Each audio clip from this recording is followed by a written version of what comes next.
सूर्य की तेजस्विता, चंद्र की शीतलता, फूलों की महक और सुकोमलता युक्त अनंत श्री विभूषित परम पूज्य श्री श्री 1008 अनंत विभूषित श्री परमहंस स्वामी श्री भगवानानंद जी महाराज।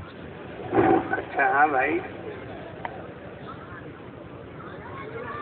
अरे हम तो ये सत्संग वाला जुआ बहुत दिन से उतार कर रख दिए। आज भक्तों ने फिर कंधे में रख दिया, पता नहीं गहरा हाथ लगाएंगे कि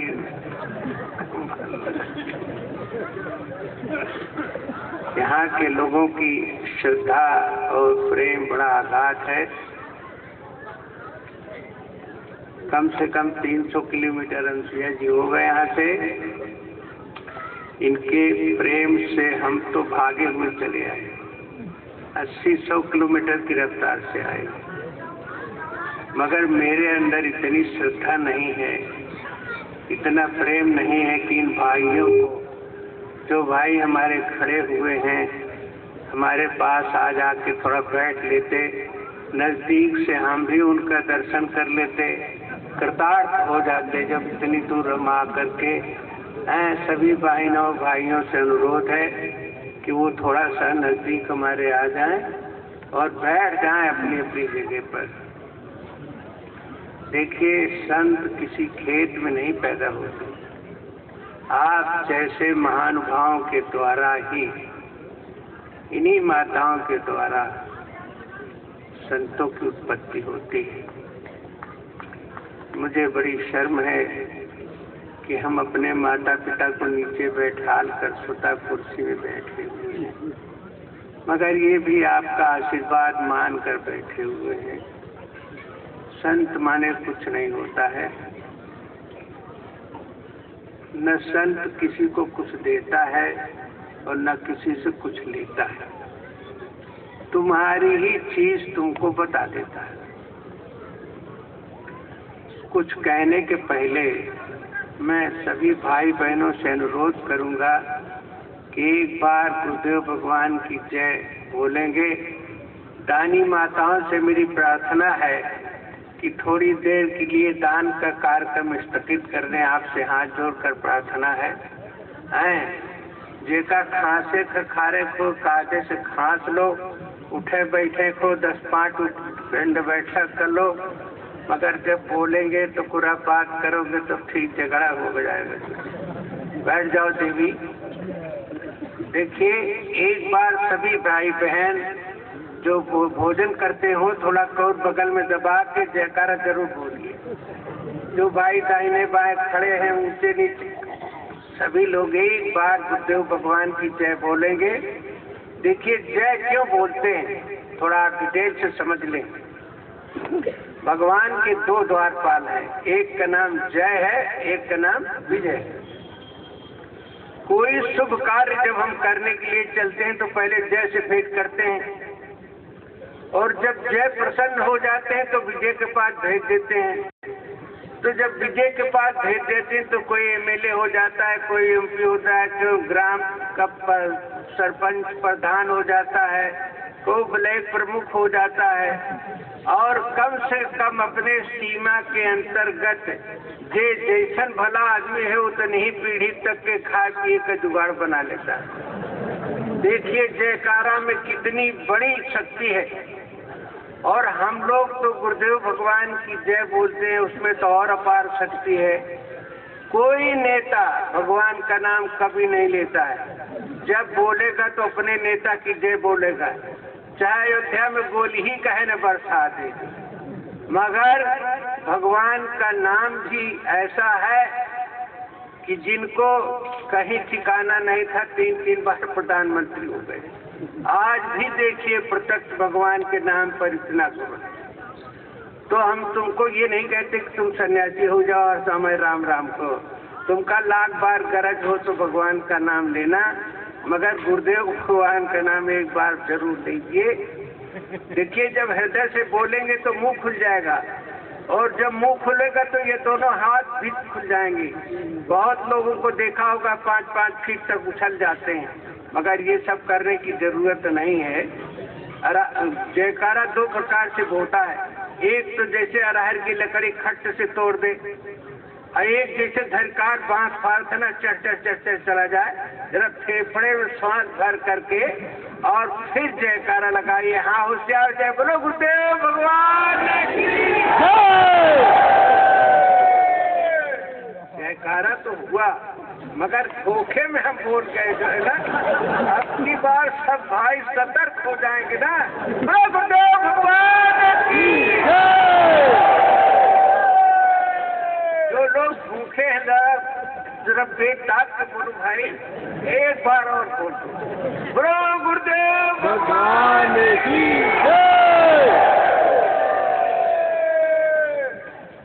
देखिए, हमारे पूर्व वक्ताओं ने बढ़िया से बढ़िया बातें बताई। आगे राजधानी से थोड़ा हट के वहाँ सब चोर ही रहते थे।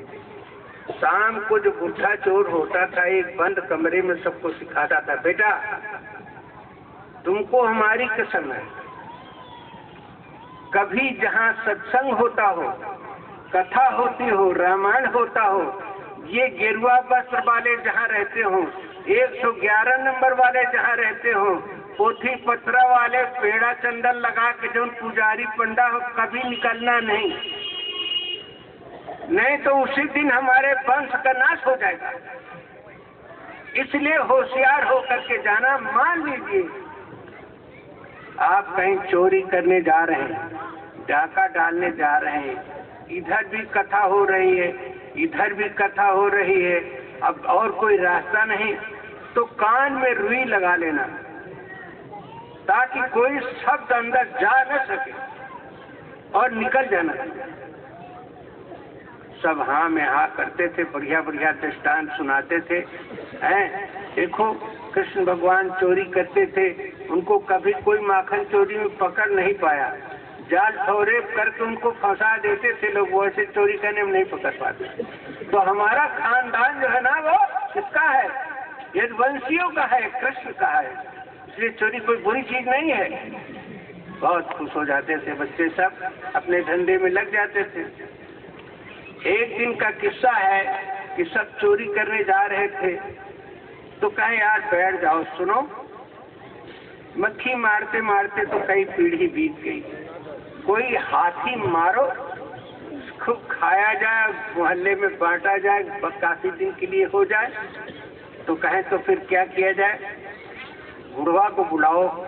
तो बुढ़ा जो था उसको बुलाया, कहा पिताजी हम लोग चाहते हैं कोई ऐसा जुगाड़ बताइए कि रोज रोज छला मक्खी तोड़ना ठीक नहीं है।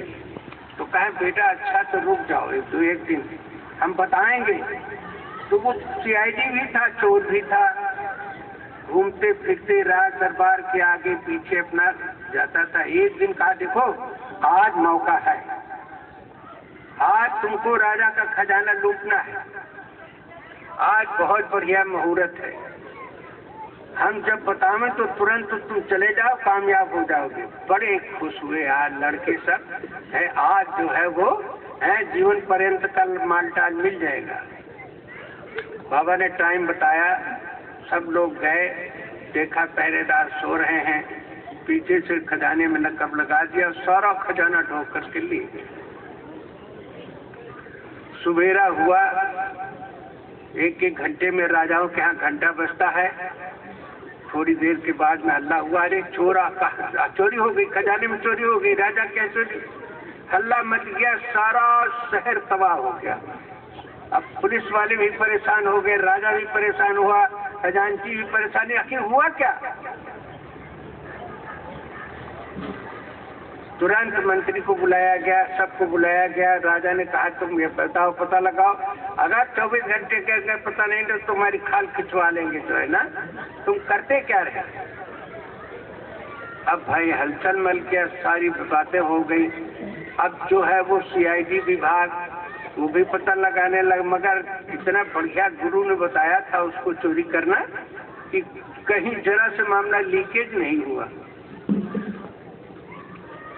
राजा ने 5 पान का बीरा रखा कि जो कोई चोरी का पता लगा लेगा उसको 1-2 गांव इनाम में दे दिए जाएंगे।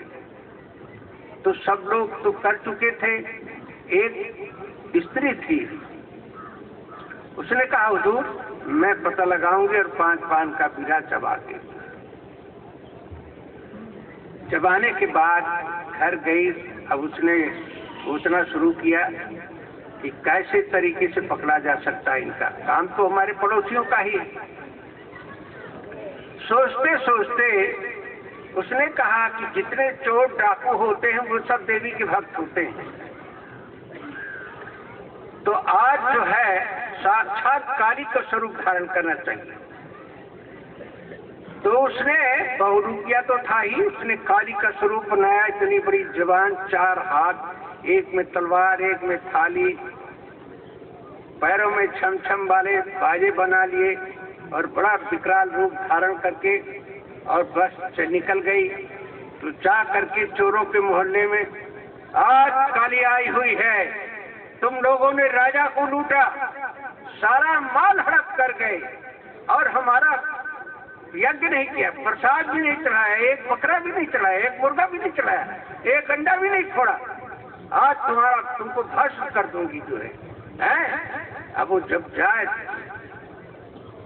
अब सब कांपने लगे कि आज तो पोल खुल गई और राजा सबको फांसी दे देगा, बस हो गया। तो सब सिलेंडर करने जा रहे थे कि अब कोई रास्ता नहीं, और चारों तरफ सब सिपाही लगे हुए थे, कोई इधर उधर जा नहीं सकता था। तो ऐन टाइम पर एक लड़का आया, कहा आपसे प्रार्थना है जरा रुक जाइए। तो एक आदमी ने कहा सुन लो। कह रहे मारो साले, कोई लौंडा क्या जाने। बोले अरे कभी कभी लौंडों की बात भी सही होती है, जरा रुक जाइए, 1 मिनट देख लीजिए क्या करिश्मा करता है। तो बोले आप सब लोग चुपचाप रहिए, न कहीं जाइए, न सुनिए, न किसी का सिलेंडर करिए, न आत्मसमर्पण करिए, एक बार तो रुक जाइए, ज्यादा 15 मिनट लगेगा। बोले अच्छा। तो उसने तलवार निकाला और कुछ माल पानी ले लिया, और देवी तो वहां अलग जगा रही थी। देवी के सामने गया तो थाल में प्रकाश होता था, तो प्रकाश से देखा कि इस देवी की छाया पीछे दिखाई दे रही और देवी जमीन पर चल रही है। बस उसने उठाया तलवार, जहां मारा खट से तो गले में तो नहीं लगा, मुकुट में लगा, थाली में लगा, और भागी देवी वहां से। मेरी बात देवी तो आप देवता आ गए। अब छम छम छम छम छम छम इतनी जोर भागी कि वो पकड़ नहीं पाया और देवी चली गई। आया, कहा देखा देवी को भगा दिया हमने, बस अब एक दूसरे से कोई बात भी न करना, नहीं दीवारों के कान होते हैं। अरे बोले बेटा, सब ने उसको गले लगाया, कहा ये बता दे ये युक्ति कहाँ से पाया तूने।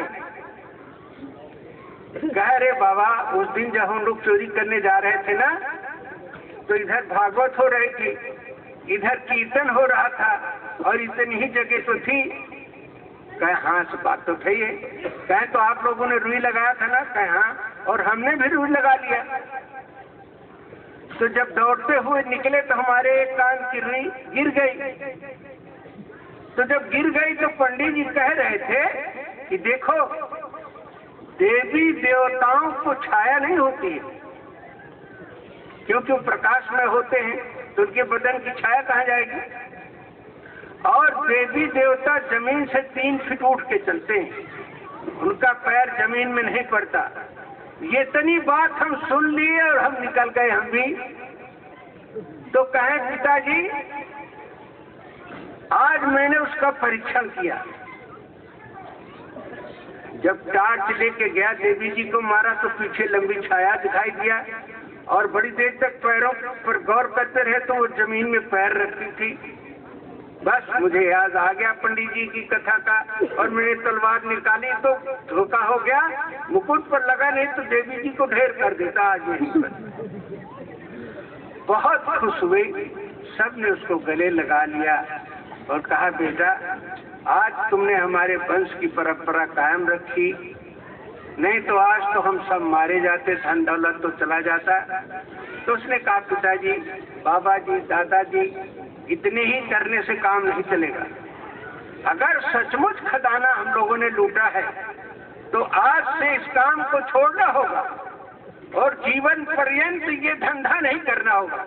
नहीं, अभी मैं राजा के यहाँ जाकर के कह देता हूँ, इनको सबको करो, सब चोर है, सबके घर में माल है, उसको पकड़ लिए, कहा बेटा आज से बंद, ये सब खुरापात वाला काम बंद, आज तो सब ले जाके कुआं में डाल दिए। तो गहरे बाह सपूत की अरे धोखे माँ छुई जाए, ओ आप निभाए जन्म भर की लड़कन से कही जाए। देखते देखते क्या से क्या हो गया, अरे कतरा दरिया में गिरकर फना हो गया। देखिए एक शब्द, एक ही शब्द, न वो रामायणी थे, न पुराणी थे, न सत्संगी थे, न कीर्तनी थे। भयंकर पीढ़ी दर पीढ़ी चोरी करते थे, मगर महापुरुष का एक शब्द,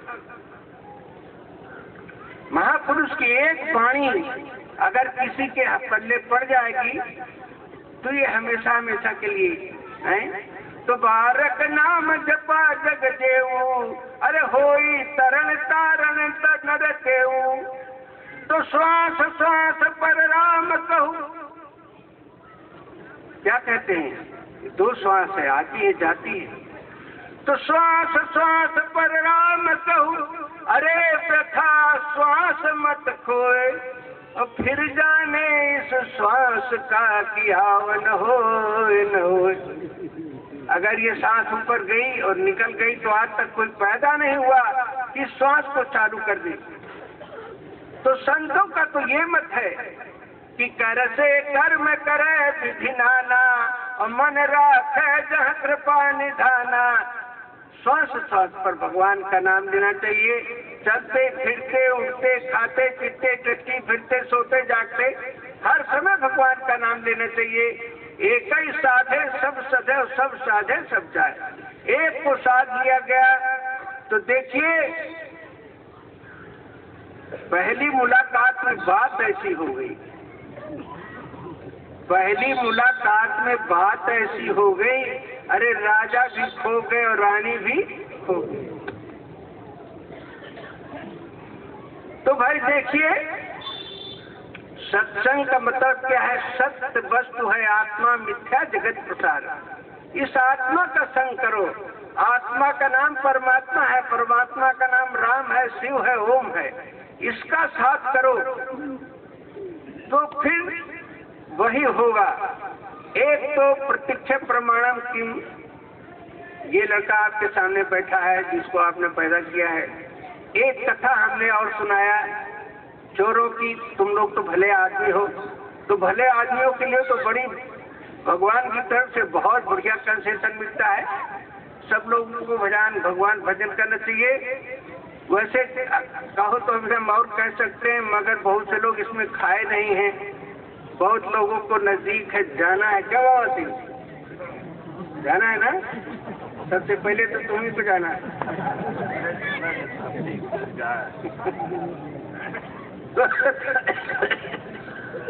देखो एक सेठ जी थे,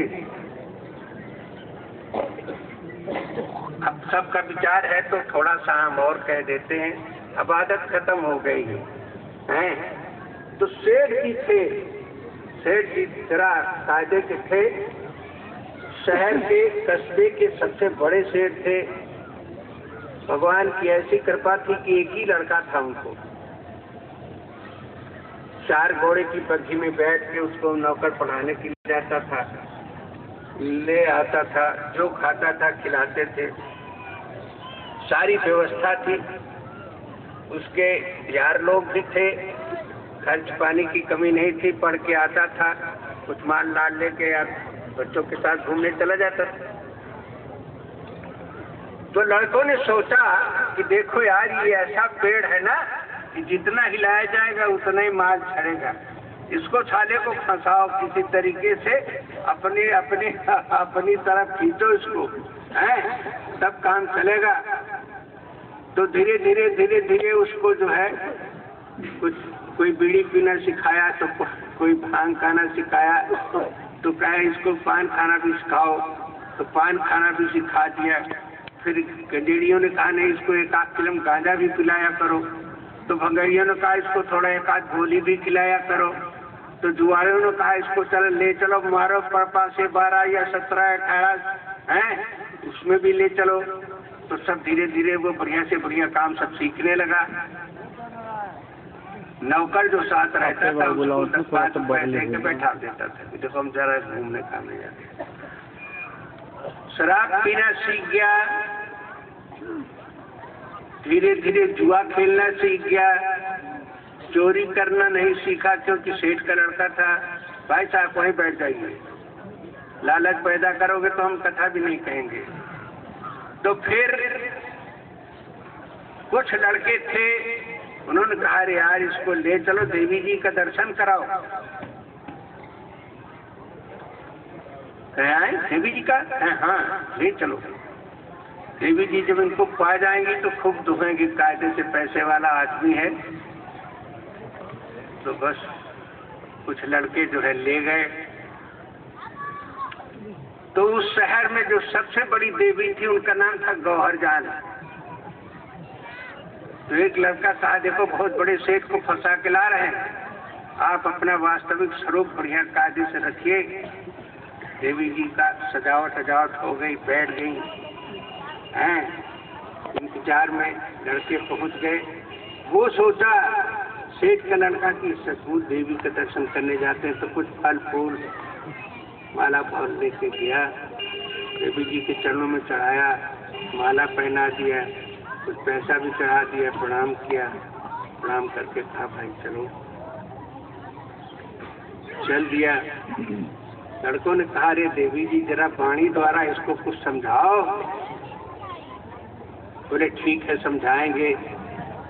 तो फिर क्या काम हुआ कि दूसरे दिन जब बच्चे घूम फिर के फिर गए देवी जी के देखा तो देवी जी का दूसरा श्रृंगार था, दूसरा स्वरूप था, दूसरी बात थी। देवी जी ने अपने पास बैठाला है। देखो सांप काटता है तब जहर चढ़ता है, मगर अगर माताएं थोड़ा हंस दे ना तो उस जहर जिंदगी भर नहीं उतरता। तो देवी जी ने जब उसकी तरफ मुस्कुरा करके थोड़ा हाथ वाथ फेरा तो है यार ये तो बड़ा आनंद आता है, देवी जी तो बहुत दयालु हैं। तीसरे दिन जब गया देवी जी और प्रसन्न हुई। प्राइवेट एक कमरा था, वहाँ कुछ बाजा बजाने वाले बैठे थे। देवी जी ने गाना शुरू किया, अरे मैं तो तर गई रे, मैं तो तर गई रे, मैं तो तर गई। बजा बात तबला बजा, लड़का सुनने लगा। बोले हाँ यार तो बहुत बढ़िया गाना है। धीरे धीरे लड़के सब इशारा पा के खसक गए। अब भगत भगवान 2 जने रह गए हैं। तो फिर देवी जी ने फिर कायदे से अपना जो कुछ मंत्र तंत्र था उसको सिखाया पढ़ाया। लड़का बहुत खुश हुआ। खुश होने के बाद फिर कहा कि अच्छा हम जाएंगे। ठीक है। तो दूसरे दिन फिर क्या हुआ कि वो किसी लड़के को देखा तो ना नहीं, वो अपना अकेले पट्टा पूजा करने के लिए चला गया। जब वहां गया रहा 1 दिन 2 दिन 4 दिन 10 दिन। एक दिन मुनीम जी तो थे ना सेठ के बड़े वाले मुनीम जी, तो वो कहीं बग्गी में बैठ के आ रहे थे और वो लड़का उतर रहा था। मुनीम जी ने देखा रे इतने बड़े सेठ का लड़का और यहाँ कैसे, एकदम उसका कलेजा जल उठा। अरे बाप रे बाप। आगे से आगे सेठ जी की कहा सेठ जी ये तो लड़का तुम्हारा वहाँ गया था देवी जी के यहाँ पूजा करने। अरे बेटा मुनीम जी एक ही लड़का है, तुमको इससे ईर्षा है क्या? बोले नहीं ईर्षा की बात नहीं है। तो उसने दूसरे मुनीम को लगाया, कहा जरा इसको देख रेख रखो। तो एक दिन देखा जुआ भी खेल रहा था, एक दिन देखा शराब भी पी रहा था, एक दिन देखा तो देवी जी की पूजा करने गया, घंटों पूजा करके लौटा। सेठ ने समझाया बेटा ऐसा मत करो, हमारा खानदान बहुत रायल खानदान है और तुम ये क्या सीखते हो। बोले चुप रहो पिताजी, बेकार बात करते हो, हम कोई बुरा काम थोड़ी कर रहे हैं, ये शरीर किस लिए मिला है। हम उसका सदुपयोग कर रहे हैं। ये धन किस लिए है? इसका सदुपयोग कर रहे हैं। तुम जिंदगी भर थूक लगा लगा के जोड़ते जोड़ते मर गए। आप खबरदार, आज से बोलना मत। तो निकाल लिया तलवार। पिता ने सोच लिया कि अब ये भैंस पानी में गई, अब इसका कोई जुगाड़ है नहीं। सोचता रहा सोचता रहा सोचता रहा, रास्ते निकालता रहा, निकालते लगाते एक दिन उसने क्या काम किया कि धीरे धीरे सारी संपत्ति बेचना शुरू किया। वो मकान छोड़ दिया जिसमें रहते थे, इतनी दुकानें पुकाने थी, सब अपना समेट समाट के, और सबका नगद सोना चांदी बना के उसने, लड़का तो दिन रात बाहर रहता था, उसको एक जगह सुरक्षित कर दिया और वहां से भगवत भजन के लिए चला गया। लड़का आया, देखा, बोले आज तो बहुत अच्छा हुआ, साला भाग गया जो है। इधर दौड़ा उधर दौड़ा, तिजोरी की तरफ दौड़ा, उधर जहां जाता था वहां सब माल खाली। बहुत ताज्जुब की बात हुई, सारी बात हो गई, सारी व्यवस्था हो गई, मगर पैसे हाथ नहीं लगे। जितनी दुकानें थी वहां गया तो वहां देखा सब बिका हुआ मामला। पैसे तक सब यार दोस्त थे। जब पैसा चला गया तो कहाँ, तो यहाँ तक जुआ खेलने वाले सब बगल हो गए हैं। होटल वाला भी पैसे न लगा, बेसिया के यहाँ गया तो उसने लात मार के भगा दिया, भाग फल में बचा। अब यहाँ खाया है, चल। चारों तरफ ठोकरे खाते खाते भूखों मरने लगा। तो जब भूखों मरने लगा तो फिर क्या होता है? रोता था, घर में पड़ा पड़ा, कोई पूछता भी नहीं था, कोई बात भी नहीं थी, शांति पूर्वक रोते रोते रोते रोते आंखें सूज गई। भूखों के मारे पेट बांध के काम नहीं चलता था। बाजार में जाता था, जहाँ दाना बिकता, जहाँ दाना सब चीजें बिकती थी,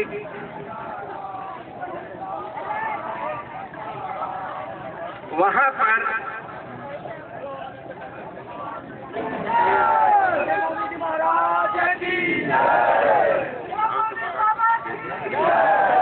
अच्छा, बहुत अच्छा, बैठा रहो।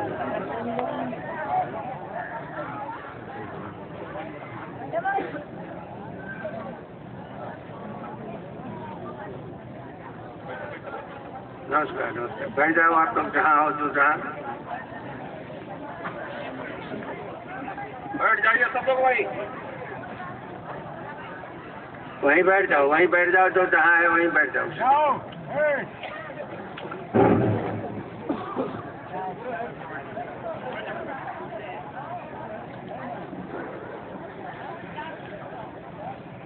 जिस समय उसकी ये परिस्थिति हो गई, बच्चा दर बदर की ठोकरें खाने लगा, न कोई रिश्तेदार, न कोई साथी, न संगी, न कुछ पास। बोले अगर इस घर को बेच देते हैं तो रहेंगे कहाँ, पता नहीं कितनी बड़ी जिंदगी है। इसी आहापोह में पड़ा पड़ा पड़ा पड़ा एक दिन दरवाजे पर पड़ा था, थोड़ा सा बाग था, हुआ था, डोल रस्सी, बाल्टी रखी रहती थी, लोटा रखा रहता था, पानी पीता। एक दिन समय की बात है,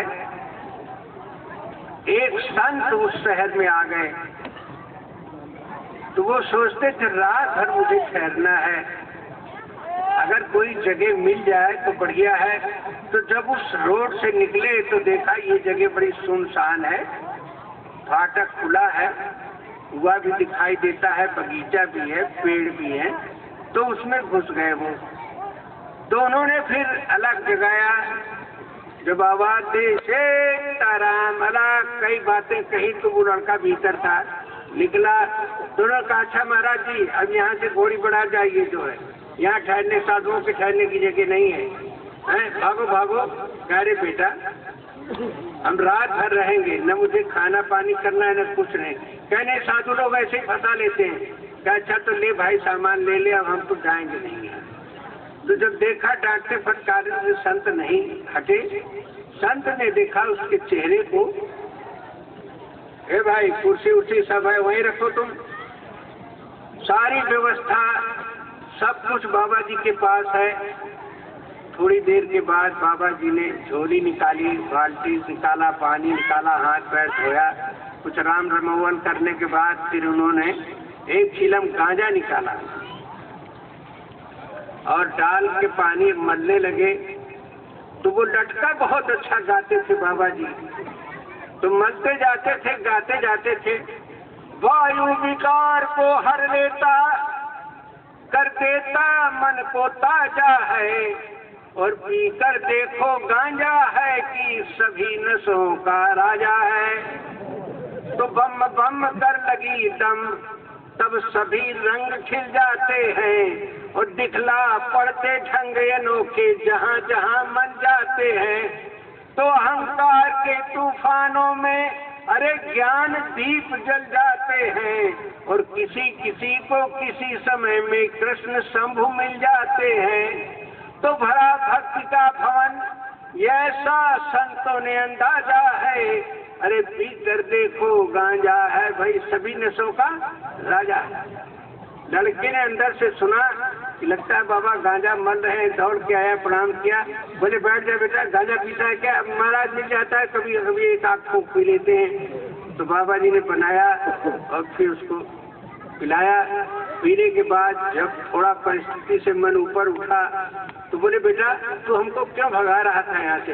मेरे पास खाने पीने का है, ले प्रसाद। झोली से निकाला प्रसाद, कई दिन से खाया नहीं था। खा के एक लोटा पानी पिया। पानी पीने के बाद वो लगा रोने। तो कह रहे बता तो क्यों रोता है? तो अपना सारा जीवन चरित्र उसे बताया कि मैं एक करोड़पति आदमी का लड़का हूँ, मुझे मेरे साथियों ने ऐसे ऐसे खटकर्म सिखा दिए, अंत में अयासी के नशे में हमने पता नहीं लाखों रुपया बर्बाद कर दिया। पिताजी हमारे कहाँ चले गए आज तक पता नहीं। हम सोचे कि आप महात्मा हैं, कहीं कहेंगे लोटा लाओ, थाली लाओ, पानी लाओ, आटा लाओ, दाल लाओ, ये लाओ वो लाओ, तो हम कहाँ से देंगे? हमारे पास तो कुछ है नहीं, इसलिए महाराज माफ करिए। क्या अच्छा चले एक फूंक और पी ले। तो एक फूंक और पिलाया उसको। इसके बाद बाबा ने कहा तेरे चेहरे से तो ऐसा मालूम होता है कि तू बहुत बड़ा आदमी है और तेरे पास अखंड धन है और तू ऐसी दरिद्रता की बात करता है। बोले क्या करें महाराज, जो है उसको बता दिया मैंने। बोले अच्छा बताओ इस घर में हमको तुम दिखा सकता है? बोले घर हम सब जगह एक एक ठोक ठाक के देख लिए, न कहीं गड़ा हुआ है, न कहीं कुछ, न कहीं कैसा। तो ले चल। तो फिर आगे आगे चेला पीछे से गुरु महाराज गए तो सारा कमरा देखा। जब से घनश्याम इस दिल में आने लगे और रंग जाने वो क्या क्या दिखाने लगे। तो जिस समय गुरु महाराज इस हृदय में प्रवेश करते हैं तो जब उस लड़के ने घर को दिखाया, महाराज ने जगह जगह देखा, कहीं किसी हंडी में एक दाना भी नहीं। बोले अच्छा ये बता तिजोरी कहीं? महाराज से तिजोरी में कुछ नहीं, खाली तिजोरी है। कहीं तो तुमने बेच दिया, एक काट नहीं पड़ा क्या? अच्छा तेरे पिताजी ने कोई कागज वही खाता कहीं से तो क्या तो होता है? बोले हाँ हाँ अरे वही खाता भी है महाराज, उसमें लिखा है कि इतने करोड़, इतने लाख, इतने हजार, इतने सौ, इतने रुपए, जरूरत हो तो थंभा सिंह से ले लेना। तो इस नाम का कोई सेठ साहूकार राजा महाराजा कोई नहीं, ये सब हम करके हार गए। तो कह रहे वो जरा वही तो लिया हमारे साथ से। तो ला के गच्छ से रख दिया, इतनी मोटी रही। बाबा जी देखे आखिरी पन्ना जहाँ लिखा था, तो जब कोई वाक्य खत्म होता है तो आगे एक लकीर लगाई जाती, कभी एक कभी दो, मगर उस लकीर की जगह एक लकीरा बना था बड़ा लंबा, जहाँ लिखा था कि थंभा सिंह से ले लेना। तो उन्होंने दिखा करके देखा, कहे अरे बेटा ये बता, ये आंगन में जो लक्कड़ गड़ा है ये तेरा गड़ा है? कहे नहीं ये हो मेरे बाप पे गाड़ी गए। कहीं अरे कहीं ये थंभा सिंह का नाम थंभा सिंह तो नहीं रखा? एक फरुहा तो लिया, फावड़ा कुदारी लिया, कहीं यहाँ में कोई खुरपी मांगे न दे महाराज। फरुहा तो बात है, हम पीने खाने वाले आदमी को सब जानते हैं। क्या अच्छा तो बैठ, तो बाबा सता गए तो एक कुदारी मांग लिया और मार कहे मार तो इसके 4-5 खोद तो मारा तो पोली जगह थी, भका भका भका भगे।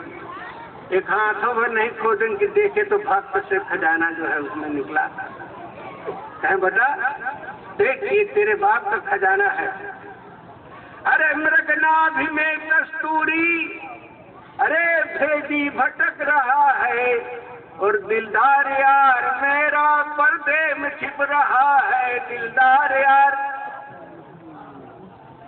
तो श्वास श्वास पर राम कहूँ, अरे बेटा श्वास मत खोए और फिर जाने इस श्वास का क्या न होए न होए। ये श्वास रूपी खंभा और इस मृगनाभि में कस्तूरी, मृगा के नाभि में कस्तूरी होती है मगर बाहर सुगंध लेता है, तो खजाना तो उसके अंदर था।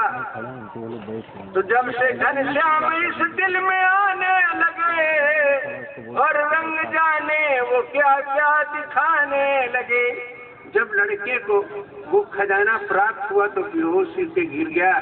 बाबा जी ने छींटा मारे, बोले बेटा अब क्या रोए नमक हरामी, अब फले क्या रोता है देव, जितना भोगना हो भोग, मगर आज से अगर जरा सा खुरापात करेगा तो समझ लेना। बोले महाराज एक बार बहकावे तो 52 बीज कहा और बार बार बहकावे तो गप्पूनाथ कावे, हम बाप गप्पूनाथ नहीं बनेंगे। पकड़ के चरण लिपट गया और आंसुओं से गुरु का चरण धोने लगा। तो देखिए न संत ने कुछ दिया न संत ने कुछ लिया, आप समझे कि नहीं। उसी की चीज उसको बता दिया ना। तो भाई ये तो एक भ्रम है कि हमने संत जी को दक्षिणा दी, ये चढ़ाया वो चढ़ाया। संतों के पास क्या नहीं है, संतों के पास सब कुछ है। अगर तुम्हें लेना है तो चोरों के तरीके से एक शब्द ले जाओ, उस बनिए के लड़के के तरीके से जरा अपना एक बार हृदय खोल के दिखा दो संतों को, है तो क्या होगा। जो सुना जो देखा वही होगा। ये सब जो कुछ भी मैं कह रहा हूँ मैं अपनी बीती हुई कह रहा हूँ, किसी पुराण शास्त्र रामायण गीता की बात नहीं कह रहा। तो इसलिए साधुओं की वाणी में भक्तों के फंसाने का एक करिश्मा भी होता है। तो इसलिए तुम्हारे जैसे भक्तों को हम फंसाना नहीं चाहते। और फिर कभी समय मिलेगा जब हमारा भाग्य जगेगा तो तुम्हारे जैसे संतों का दर्शन करेंगे। एक बार बुद्धो भगवान की आप जय बोल दें, देख लो खजाना तुम्हारे पास है, न कहीं बाहर से आना है न कहीं बाहर से जाना है, हैं? तेरे घट ही मराम, अरे तेरे दिल ही मराम, तोरे मन ही मराम, अरे तू कहे भटका रे तोरे घर ही मराम। एक आदमी सुन रहा था, कहे क्या बाबा जी गप मार रहे थे, ऐसा कैसे हो सकता है। क्या बेटा हो सकता है, जैसे दूध में मक्खन बसत है, दूध में मक्खन है कि नहीं है, जैसे दूध में मक्खन बसत है, अरे निकरत नाही बिना मथ के तोरे घट ही मराम, तोरे दिल ही मराम, तू कहे भटक रे तोरे घर ही मराम। तो ये सब कुछ आप थोड़ा विचार करें। एक घास छीलने वाली माँ है, लकड़ी बेचने वाली माँ है, अपने बच्चे को जब दिन भर में लौट के आती है, रोता है बच्चा, गोद में ले जाती है, बैठाती है, खिलाती है, बेटा चुप हो जा, है तुमको पढ़ाएंगी लिखाएंगी, तुमको कलेक्टर बनाएंगी, कमिश्नर बनाएंगी, तो और जितनी डिग्री जानती है वो सब बच्चे को दे देती कि नहीं देती, हर माँ अपने बच्चे को इतने लाड़ प्यार से क्या नहीं कह जाती। आप विचार करें कि जिस माँ के अंदर इतनी बड़ी उदारता है, तो जिस परब्रह्म परमात्मा ने तुम्हें पैदा किया है उसके क्या विचार हो सकते। अगर भैंस से भैंस पैदा होती है, गाय से गाय पैदा होती है, तो अस प्रभु हृदय अछत अधिकारी, सकल जीव जग दीन विसारी। वो परब्रह्म परमात्मा तुमको अपना ही स्वरूप बना के भेजा है। सबके रहे जो ज्ञान एक रस, तो ईश्वर जी वही भेद कहो कस। अगर लड़की माँ होती है, अगर लड़का बाप होता है, तो भक्त ही भगवान होता है। अगर ईश्वर के अंदर ये भावना न होती तो सृष्टि रचने की कोई जरूरत नहीं। उसने तो पता नहीं तुम लोगों को क्या बना के भेजा है। अब यहाँ पर तुम आके जो भी बन जाओ, तो सो माया बस परे गोसाई, अब बंधे कीर मरकट की नाई, तो जड़ के तन ही ग्रंथि कर गई, जथा भी मखा छूटे तो कभी नहीं। तो तू श्रेष्ठ से श्रेष्ठ है, मगर चाह करके भ्रष्ट है। नाना प्रकार की कामनाएं, तो काम क्रोध मद लोभ की, अरे जब तक मन में खान, और तब तक पंडित मूर्ख हूँ कि तुलसी एक समान। तो दुनिया का मजा ले लो, दुनिया तुम्हारी है, ये दुनिया तुम्हारी है। ये दो प्रकार की दुनिया है। एक तो वो दुनिया जिससे तुम आए हो अभी, चाचा कहाँ जा रहे हो, मौसिया कहाँ जा रहे हो, पप्पा कहाँ जा रहे हो, दादा कहाँ जा रहे हो, कुछ हमारे खातिर नहीं हो कि नहीं। और एक ये दुनिया है। ये दो प्रकार की दुनिया है। तो दुनिया का मजा ले लो, दुनिया तुम्हारी है, ये दुनिया तुम्हारी है। तो दुनिया से डरोगे तो दुनिया डराएगी, आंखें दिखाएगी, रोब जमाएगी। अगर घर वाली दुनिया से डरोगे तो तुम्हारा मेढ़ा जोत ले पड़ोसी, तुम्हारा बैला चरा के बेच ले, तुम्हारा खेत तुम्हारे नाम लिखा ले, तो वहां भी डरने की जरूरत है। और अगर इस दुनिया से डरोगे तो बलि दधी हरिचंद नरेशु, और धर्म हेतु बहु सहयो कलेशु। ये कोई मूली गाजर भी नहीं है, इसमें भी बड़े बड़े कष्ट उठाना पड़ता है। देखिए हरिश्चंद्र कब पैदा हुए थे, मगर आज उनका नाटक होता है। और जिस समय तारा साड़ी फाड़ करके हरिश्चंद्र को देती तो बड़े बड़े धैर्यवानों को आंसू आ जाते। तो बलि दधी हरिचंद नरेशु, और धर्म हेतु बहु सहयो कलेशु। तो ये दो प्रकार की दुनिया है। चाहे तो उस दुनिया का आनंद लो और चाहे इस दुनिया का आनंद लो। कभी कहता है दुनिया से डरोगे तो दुनिया डराएगी, आंखें दिखाएगी, रोब जमाएगी। अगर घर वाली दुनिया से डरोगे तो वहां भी तुम मारे जाओगे। अगर इस दुनिया से डरोगे तो इसका किस्सा तो मैंने बताया कि बलि दधी हरिचंद ने इसमें भी बड़े कष्ट उठाते हैं। तो दुनिया को लात मारो, दुनिया सलाम करे, झुक झुक सलाम करे, मुड़ मुड़ सलाम करे। उस दुनिया में अगर रूप से नहीं रहोगे तो भी तुमको कोई सलाम भी नहीं करेगा, राम राम भी नहीं करेगा। और अगर इस दुनिया से डरोगे, भूखों कैसे मरेंगे, प्यासों कैसे, काम को कैसे जीतेंगे। तो कभी कहता है कि दुनिया को लात मारो, जितेंद्रिय मन बुद्धि मुनि जो प्राणा विद्येच्छा सभय को यह सदा मुक्ति होता। इस शरीर रूपी दुनिया को जीतना, इसको जितेंद्रिय करना। तो दुनिया को लात मारो तो ये दुनिया सलाम तब ये इंद्रिया सपोर्ट करेंगे। सलाम का मतलब सपोर्ट करना, जो तुम काम करना चाहते हो भजन उसको सपोर्ट करेंगे। दुनिया को लात मारो, दुनिया सलाम करे, झुक झुक सलाम करे, मुड़ मुड़ सलाम करे। कोई नमस्ते, कोई राम राम राम करे। अभी मन से कहो तो मन जाता है खेत में गाय चर रही है, ये चर रहा है। मगर यही मन जब इस पर कंट्रोल करोगे तो ये झुक झुक करके सलाम करेगा। सिया राम में सब जग जानी, अब करो प्रणाम, सबको झुकने लगेगा। और फिर ये राम ही, अरे मन राम ही राम जपे रे। तो इस तरीके से ये दो प्रकार की दुनिया है। ये संतों की दुनिया है और ये आप लोगों की दुनिया है, हमारी भी यही दुनिया है, तुम्हारी भी यही दुनिया है, तो दोनों का मजा तुम्हारे हाथ में है। न जाने क्या क्या छिपा हुआ है, सारी चीज तुम्हारे अंदर छिपे। धर धरती का एक लेखा, कबीर कहता है कि धर धरती का एक लेखा, जो बाहर से भीतर दे, जो तुम बाहर देखते हो। तुलसीदास कहते हैं सकल विश्व निज उदर मेली, निद्रा तज सोवे जोगी, श्री हरिपद अनुभव परम सुत अक्षय द्वैत योगी। तुम्हारे अलावा दुनिया में और कोई है नहीं, जो कुछ दिखता है ये सब माया है। बोलो गुरुदेव भगवान की। आप लोग अपनी अपनी जगह से हमको आशीर्वाद देंगे ताकि ऐसा लड़का जो है सदैव आपकी सेवा करता रहे।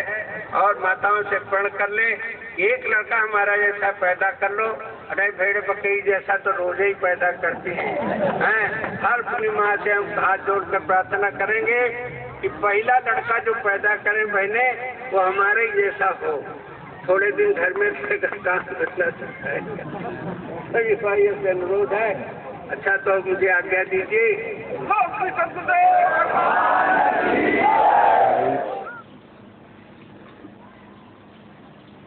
इस विद्यालय के प्रांगण में तथा अगल बगल जितने भी मात्र बैठे हुए हैं सबको हमारा नमस्कार। एक बार आप गुरुदेव भगवान की जय बोलेंगे। देखिए जय किस लिए बोलते हैं आप थोड़ा समझ लें। भगवान के दो द्वारपाल, एक का नाम जय और एक का नाम विजय। कोई भी शुभ कार्य करने के लिए हम लोग अग्रसर होते हैं तो पहले जय से भेंट करते हैं, और जब जय प्रसन्न हो जाते हैं तो विजय के पास भेज देते हैं, और जब विजय हो जाती है तो इच्छाओं की पूर्ति होती है। हमारे द्वारा जो भी देश का कल्याण होना है, जनता का कल्याण होना है, अपना सारी व्यवस्था हो जाती है। तो अगर आप हृदय से जय बोलेंगे तो मुंह खुलेगा, और जब मुंह खुलेगा तो कायदे से फिर जो है ना ये दोनों हाथ भी खुल सकते हैं। आप देखते हैं कभी भी यहाँ भाई तुम रिहर्सल कर लो, देखता हम भी कर लेते।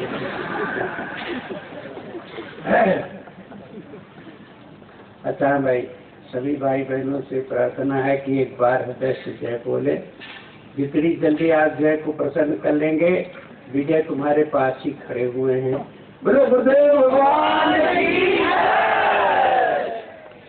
देखो कोई काम है, कोई अपनी डिग्री का संकोच करता है, कोई पढ़ाई लिखाई का करता है, कोई जात पात का करता है। अब हम लोग जय बोलने के टाइम 5 वर्ष की अवस्था पर पहुंच जाए जहाँ कुछ भी नहीं होता है। बोलो गुरुदेव भगवान की जय। हाँ आपकी बार तो सभी को थोड़ा जोश आया है। अगर एक बार जोश आ गया ना तो बस ये योग केंद्र आकाश में उड़ने लगेगा, ऐसी मेरी कल्पना है। बोलो गुरुदेव भगवान की जय। इस क्षेत्र का नाम चित्रकूट है। यहाँ पर एक बहुत बड़े संत आए थे दिल्ली से। उस समय उनका साधुओं में नाम तो नहीं था, अकबर के मंत्री थे। तो अकबर का लड़का बगावत करता रहता था और ये मंत्री लोग उसको जबरदस्ती गिरफ्तार करके अपने काबू में करते थे। उसने कसम खाई थी मैं जब बादशाह हूँगा तो इन 9 रत्नों को जो है ना 900 हाथ गहरे गड्ढे में डालूंगा। ये हमारे ऊपर बड़ा अत्याचार करते।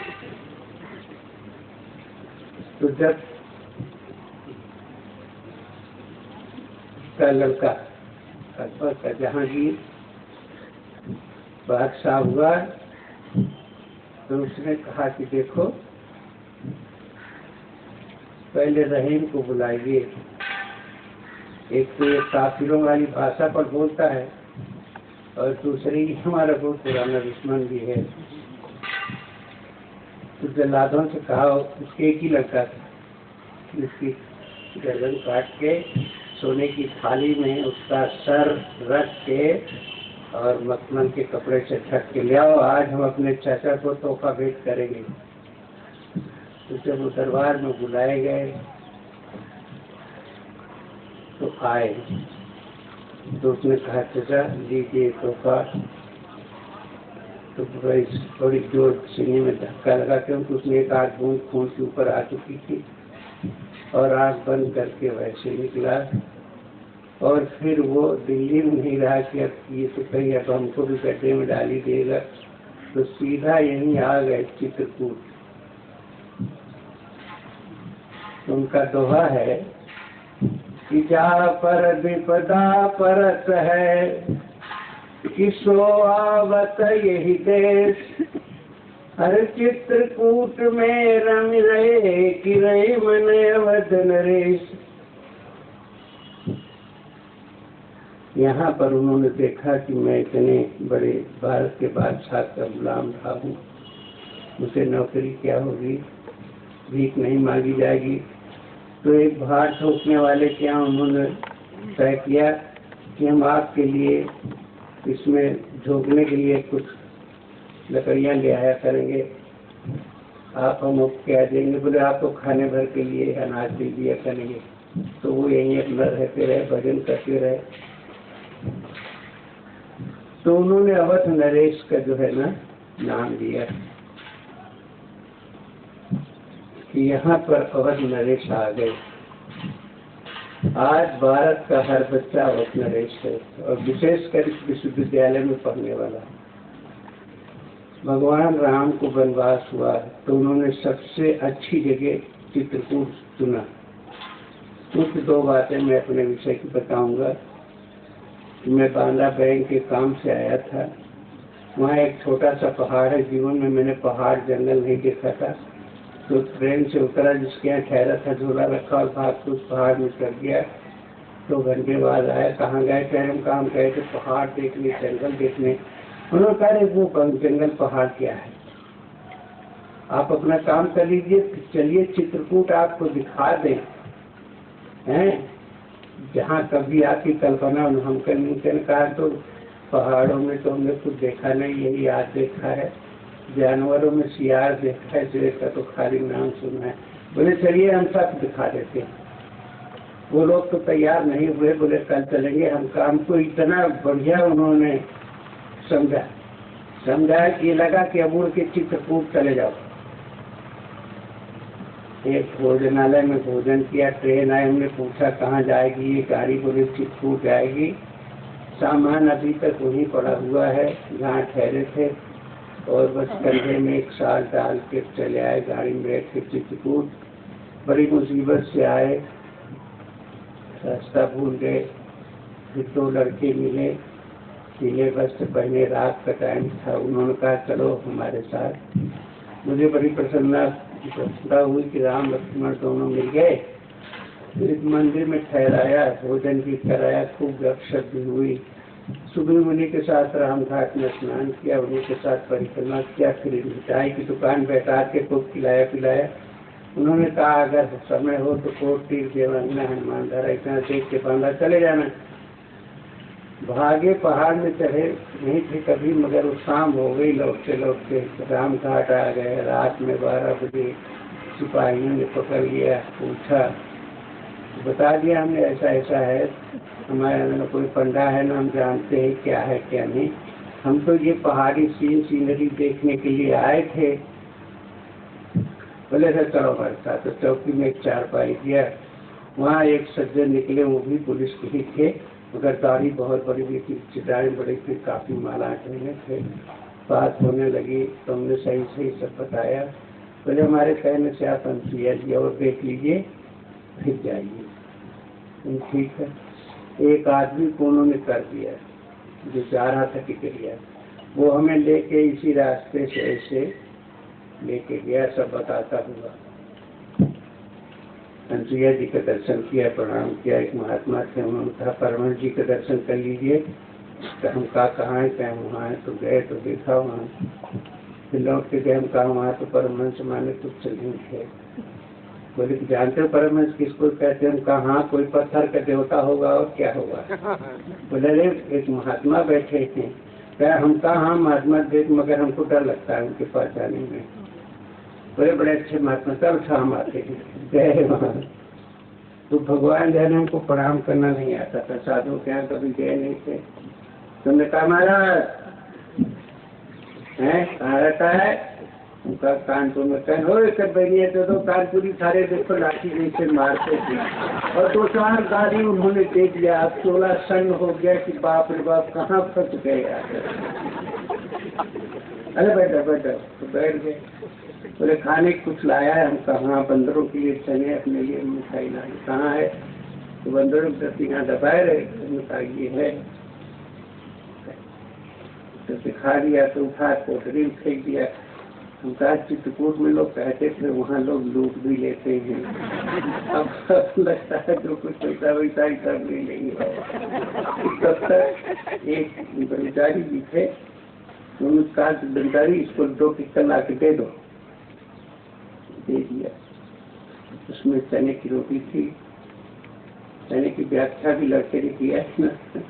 नमक था, 1 मिर्च। महाराज फिर 2-4 गाली दिए। जो देख वो पत्थर है ना, खो जाके बैठ। देख बाना ले ली तो सारे बहुत मारत तो रहा, जोर तोड़ती बचा थे। तो जब इन विशेष मंत्रों से उन्होंने झाड़ा फूका और जब मैं रोटी खाने के लिए बैठा पानी के किनारे, तो हर कौर के साथ में पानी लेना पड़ता था, क्योंकि सब शुद्ध ही शुद्ध था उसमें। आधी रोटी खाने के बाद हमारे अंदर पता नहीं क्या जागृत हो गया और हमने कहा इतनी मोटी रोटी अगर 2 देंगी तो बाबा जो कहेंगे वो सेवा करेंगे, आप घर नहीं जाएंगे।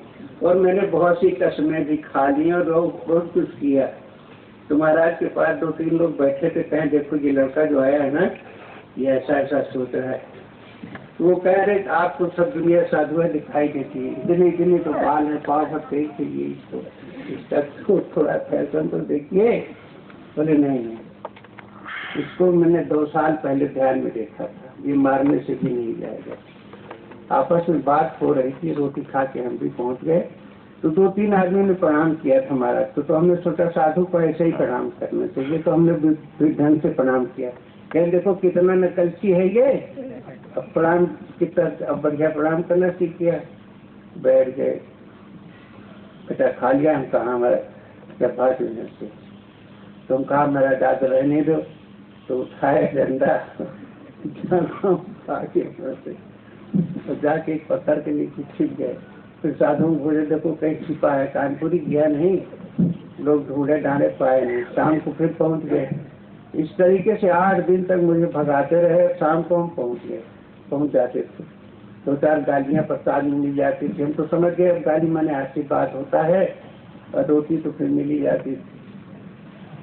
तो ये एक महान क्षेत्र है, चाहे इसको योगिक क्षेत्र, चाहे तपोभूमि, चाहे कर्म भूमि समझ लीजिए, जो भी समझ लीजिए। मैं अपना अनुभव कहता हूँ।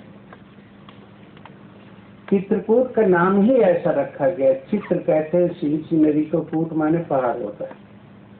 पहाड़ी सीनरी देखने के लिए हम यहाँ आए थे, मगर फिर महाराज जी के यहाँ जब ठहर गए तो उन्होंने कहा इसका बेटा नाम चित्रकूट। पहाड़ी सीनरी तो है ही है। चित्र माने शरीर होता है, कूट माने पहाड़ होता है।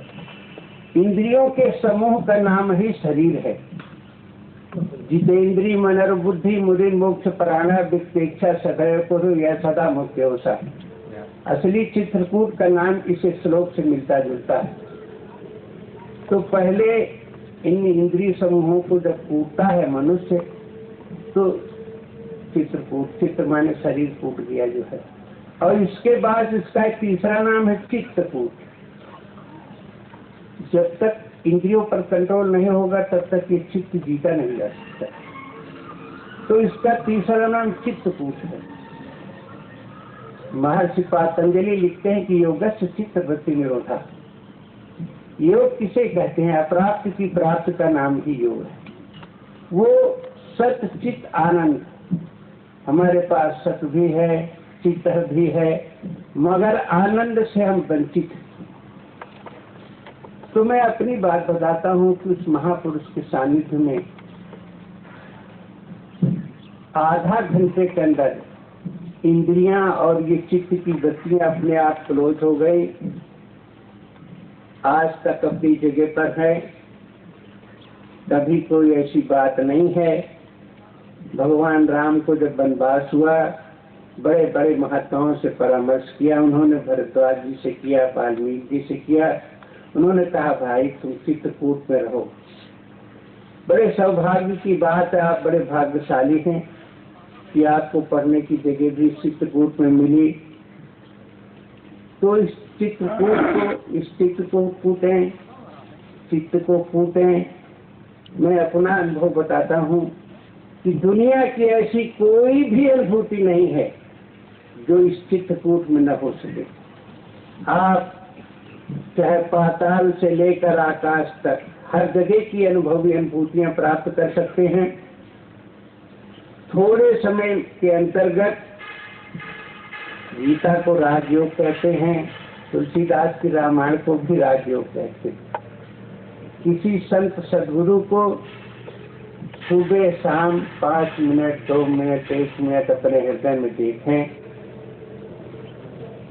जब से घनश्याम इस दिल में आने लगे और रंग जाने वो क्या क्या दिखाने लगे, तो रघुपति चित्रकूट बसिनाना और किए चरित श्रुति सुधा समाना।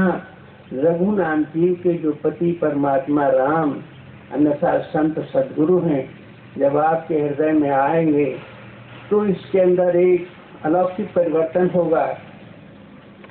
योग, संत योग के विषय में तो हम जानते हैं कि गुरु महाराज का ध्यान करते करते और अब कहाँ तक कहें कि अगर आप विद्यार्थी हैं तो आपको मास्टर से पूछने की भी जरूरत नहीं पड़ेगी कि अगला सब्जेक्ट क्या पढ़ाएंगे आप हमें, वो तुम्हें मालूम हो जाएगा। दुनिया में क्या हो रहा है वो भी मालूम हो जाएगा। तुम्हारी स्थिति आगे क्या होगी, ये सारी बातें इस चित्रकूट में जो है ना, थोड़ा सा किसी संत सदगुरु भगवान का हृदय में ध्यान करिए तो आज जो है ना, इस चित्रकूट ग्रामोदय विश्वविद्यालय का पहला दिन है, जब आज से साधुओं वाली पढ़ाई शुरू है। इसलिए मैं तो इसकी शुरुआत आज ही से मानता हूँ। और मेरा अनुभव है कि भगवान राम ने चित्रकूट में वास करने क्षेत्र में 10 साल तक हो रहे, और 10 साल के बाद आज तक अब जो हो रहा है आगे भी, इस कीर्ति को कोई काटने वाला नहीं कि अकेले 2 व्यक्तियों ने इतने बड़े बड़े त्रिकालदर्शी राक्षसों को मारा, सारी समस्याएं हल की भारत की।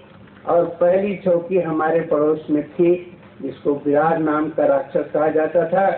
पहला अपहरण सीता जी का विराट ने किया था। तो ये तो चित्रकूट है। जब आपकी साधना चित्त को कूटेगी, आगे बढ़ेगी, तो अगला आश्रम है अनसुईया। अनसुईया, अत्ति, दत्तात्रेय, ये तीनों के 3 नाम हैं मगर गुण तीनों में एक ही है। अनसुईया कहते हैं आ माने नहीं, ना माने सुईया, अच्छाई में बुराई को देखना ही अनसुईया सुईया है।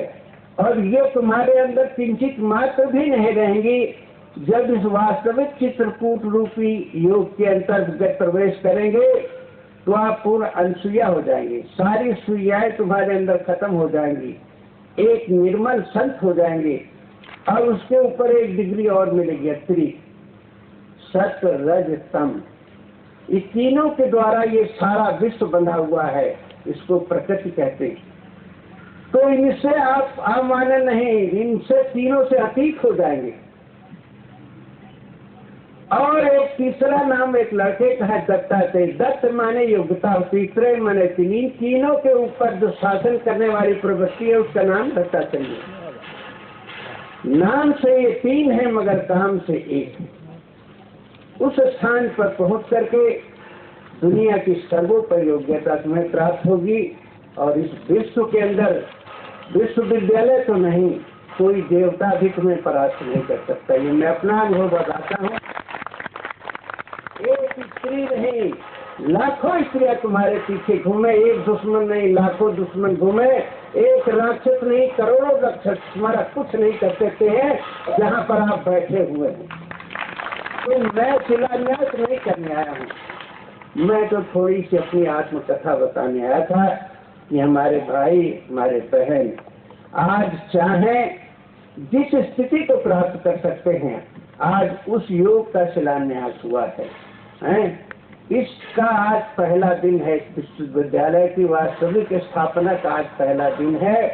और फिर जब मौका लगेगा बहुत सी बात बताएंगे, क्योंकि हम तो वही सब घास फूस अभी भी खिलते हैं जहाँ थे पहले ही। तो इसलिए बहुत बहुत धन्यवाद है कुलपति महाराज को, जिन्होंने आज सुधुए वाला प्रकरण शुरू किया। और तुम्हारी पीठ के इधर आओ, चलो वो तो नहीं मारेंगे तो अरे गर्दन तो झुका ले बाबा।